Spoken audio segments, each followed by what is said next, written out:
2.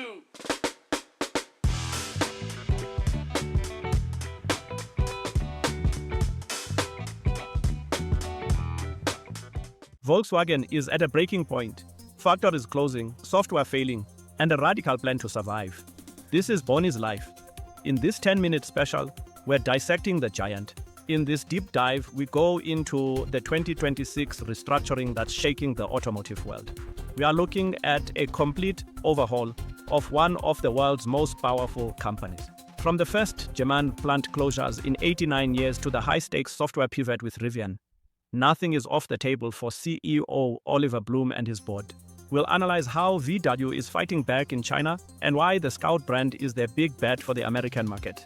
It's a global war for dominance in the next decade of transport. The most important automotive analysis of 2026 starts right now.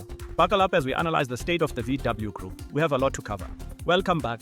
July 2026 marks a turning point for Volkswagen CEO. Oliver Blume is facing a perfect storm of high energy costs, falling sales in China, and a cooling EV market. It's not just a rough patch, it's a structural crisis. The H1 2026 report is challenging.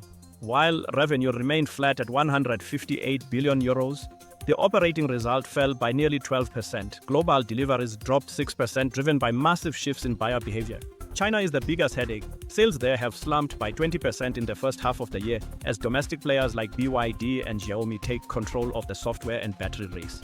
To survive, VW is doing the unthinkable, closing German factories.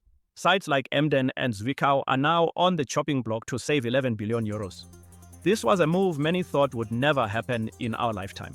The IG Metall Union is fighting back with everything they have. We're talking about a potential cut of 100,000 jobs worldwide.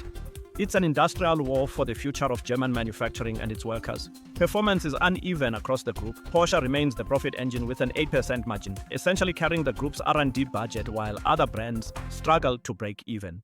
Performance is uneven across the group. Porsche remains the profit engine with an 8% margin, essentially carrying the group's R&D budget while other brands struggle to break even.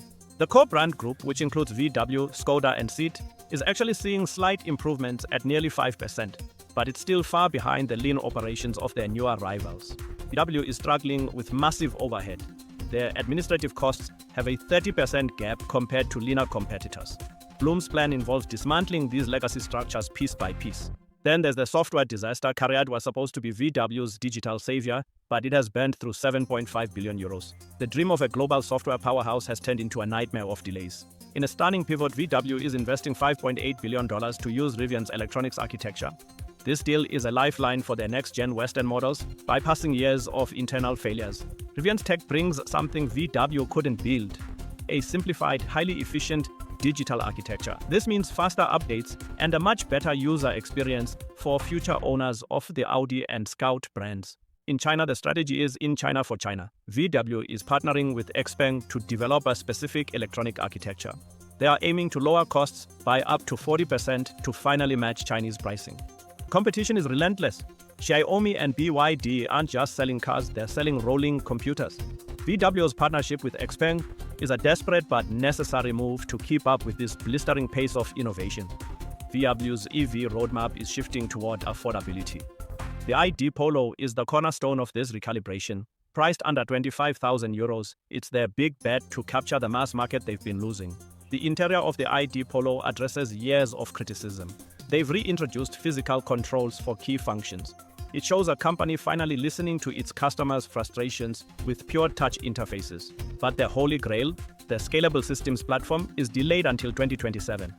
This delay is forcing VW to lean on the MEB Plus platform as an interim solution, which could risk them falling further behind. The MEB Plus is the bridge. By integrating cheaper lithium iron phosphate batteries and improving charging speeds, VW hopes to keep their current ID line competitive for just a little while longer.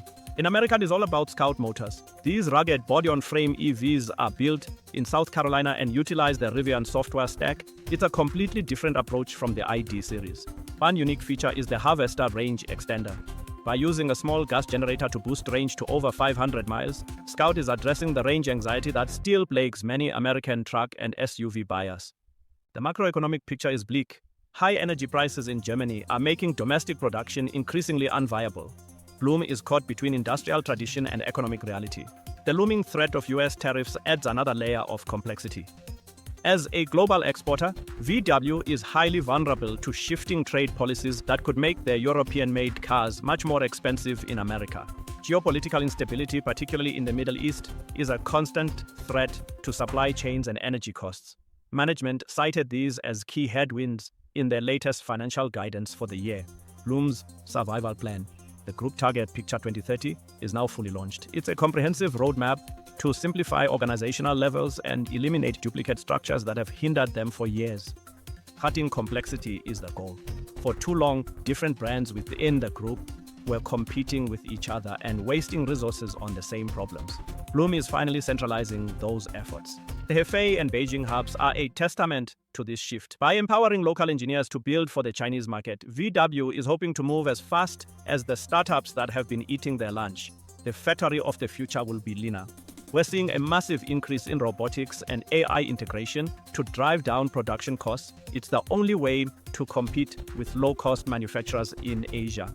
Zwickau remains the pioneer. With 1,700 robots and 500 autonomous transport systems, it's a showcase of what German manufacturing can do when it's fully optimized for the electric era. Emden has undergone a €1 billion conversion. It's now a dedicated EV hub for the ID.4 and the flagship ID.7. This scale is what VW needs to bring costs down across the board. The ID.7 is the flagship for efficiency. With a drag coefficient of just 0.23, it shows that VW can still lead in traditional engineering areas. But hardware alone isn't enough in 2026. Software is now the engine of the car.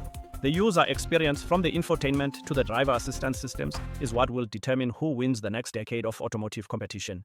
In early 2026, we saw a glimmer of hope. VW regained the top spot in China with a 13.9% share, narrowly beating Geely.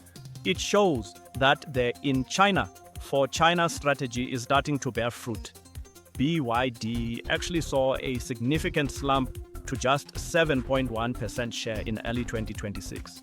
This volatility in the Chinese market is exactly what VW needs to exploit to regain its long-term dominance. But the cost-cutting remains the top priority. To compete with the aggressive pricing of Chinese manufacturers, VW must find that €11 billion in savings within its own operations. Oliver Blume is a different kind of leader for VW. He's a pragmatic alliance builder.